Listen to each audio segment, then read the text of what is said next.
his throws. I want to make sure that that's very clear. First drive, 3rd and 3, stares down Debo. Linebacker jumps right in front of it. They were lucky to walk away with a punt. Yeah, 3 and not out. a pick. What did you think of that first drive, real quick, before we continue? First drive, they come out of the gate, 3 straight passes, 3 and out. Boom, boom, boom. It's like, damn. That was quick and short-lived. Well, and then the second drive, on the first drive did almost the same thing. And then they finally ran the ball with Mason. They got called back for a hold. It was like a 12-yard gain. So, yeah, they were behind the sticks the entire time. And, you know, in that second drive, all right, that you're referencing, 3rd and 5, Brock's in the pocket. He climbs up. He sees pressure. He looks down at the pressure and then throws a skipped ball deep. You know, he underthrew it because he looked down. He was feeling the pressure. He referenced that throw over the top late in the game. That should have been intercepted by Byron Murphy. I mean, he had both feet inbounds. Yeah, both feet inbounds, yep. Later on in the game. That's 5 no throws from Brock Purdy. There were 2 that either Van Ginkel or Cashman jumped on over the middle. He tipped one of them that was going to Debo, and I think it went off Debo's shoulder pad. It was tough to tell. And then I don't know what happened on the one. He pulled back to throw, and it just came out. Was he going to pull that back and pump fake? It was a fumble. It wasn't an interception, and the guy just caught it in the middle air. I don't know where he was going with that. That was not a good Brock Purdy game. No. On the Brock Purdy metric. The numbers will dress it up. They will dress it up. Darnold was the better quarterback on the field, and I was mostly tongue-in-cheek with the whole Sam Darnold's going to be a free agent after the season. But there was always a love affair with Kyle Shanahan and John Lynch and Sam Darnold. Those rumors permeated throughout the NFL for years. The Niners were close to trading for Darnold multiple times. It's out there.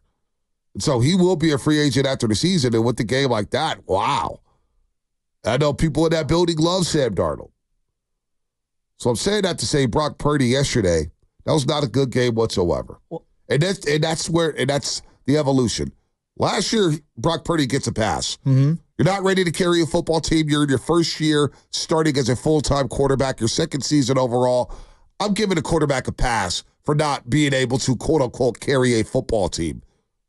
But now we're in year 3, and we have to decide on new money. Now, I don't want to talk contract here, but we're making an evaluation. Is it going to be 60, 50, 40, 30? How many years on this deal? Baker got a 3-year, $100 million deal. Looks like a steal. Oh, he's playing phenomenal football. Big win for them yesterday in Detroit. So you bring up Purdy, and there's we're going to have this conversation week in, week out. The other element that my boy Richie Rich brought up is Nick Bosa. And I'm going to go back to this. And you know I'm a huge Nick Bosa fan. Huge. When he won the DPOY in 2022, there were, and you kept saying, fourth quarter.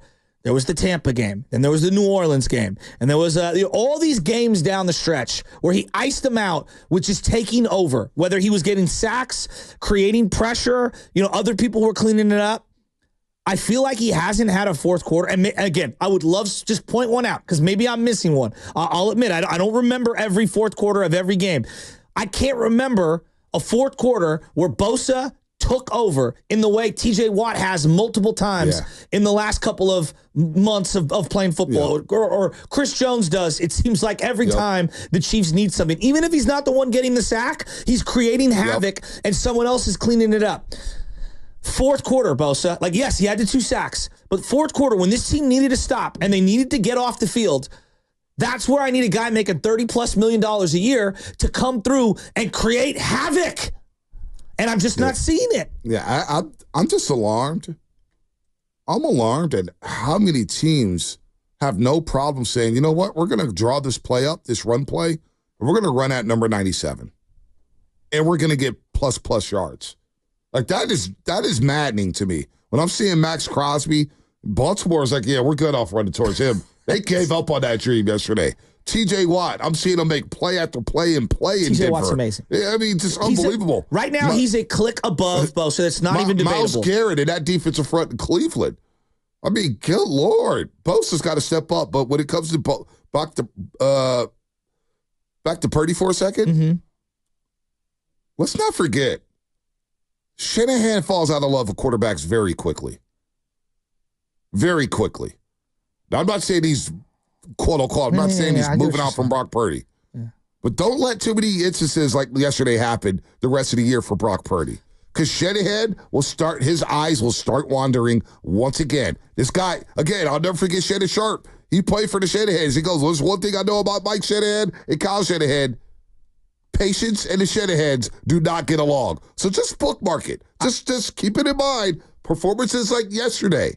That wasn't a $60 million a year quarterback. Yeah, but that wasn't a $50 million a year quarterback. And if you're going to get paid that money, Shasky, you have to rise above the rush. You have to rise above not having Chris McCaffrey. You still got an all-pro of Brendan Ayuk. You still got an all-pro of George Kittle. You still got all-world Deebo Samuel. Mason's running well. Mason's running hard, so I don't want to hear the excuses that he doesn't have a lot of guys. Just saying, Shanahan runs out of patience very fast when it comes to quarterbacks. Totally fair.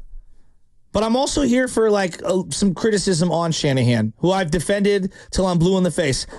I want to be a fly in the room when they review the film for the fourth quarter. Like not going for two, okay? In that situation, there's a mathematical breakdown on going for two in that situation. It's 20-13, okay? It's 20-13, okay? If you go for two and you don't get it, you're down 10. That's 2 scores. If you get the field goal, the extra point, it's 20-14. You're down 9. You're still down 2 scores. If you go for two and you get it, you're down 8 if they kick a field goal. I'm saying if the team goes in on to kick a field goal. So that's bad. And then secondarily, where is the sense of urgency to know you have to kick a field goal on the other side of 2 minutes to give yourself a chance to get the ball back because you had 0 timeouts? Shanahan is making probably $15 or $20 million a year. And so to your point about Purdy, it's totally fair. But Kyle's also one of the highest paid coaches, and this clock management, situational football thing continues to come. I can't defend him anymore. Well, you know how I feel about Shanahan at times. I don't even need to speak on it. Let's go to Lars in Pacifica. Lars, what's happening? Hey, guys. Good morning. Bummer for the 49ers in the Bay Area yesterday.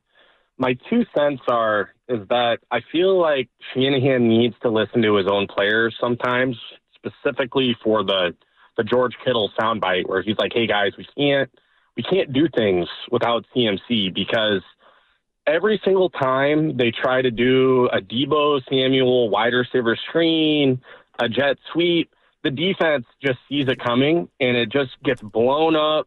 It's almost a turnover. I mean, it feels like when one of the red zone possessions, Deebo catches the ball and knocks him back, and there's 6 yards.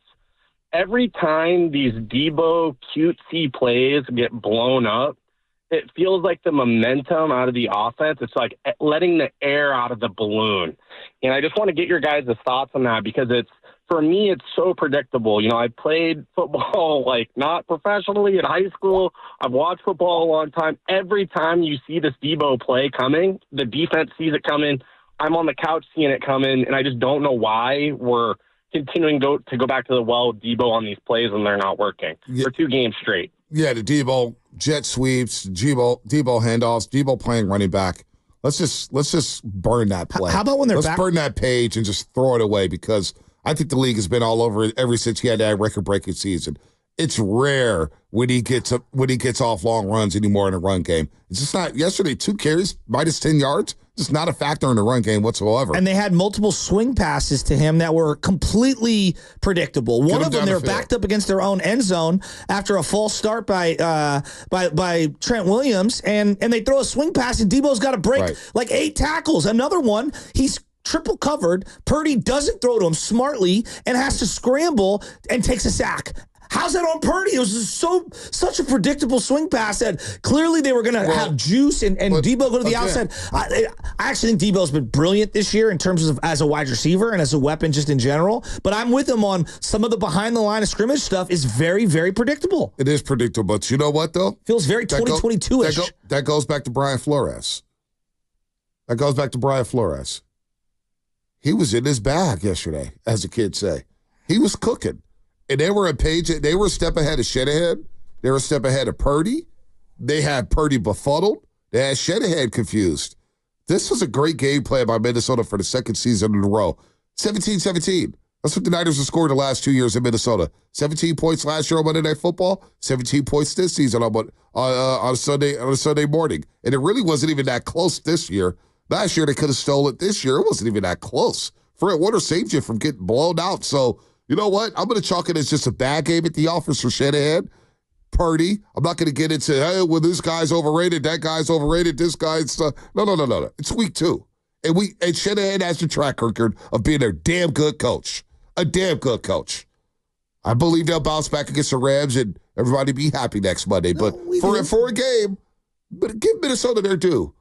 They were the reason why the Niners looked the way they did. Well, they were outplayed. I mean, there's no doubt about it. Outplayed, out-physical, out-schemed, out everything. And it could have been worse. I mean, we aren't even talking about, they kicked a punt inside the 1, and the guy, I don't know what he was doing. They got kind of lucky on that play. They got lucky on a lot of plays, quite frankly. They got outplayed yesterday. We're lucky the game even came down to the fourth quarter, for crying out loud.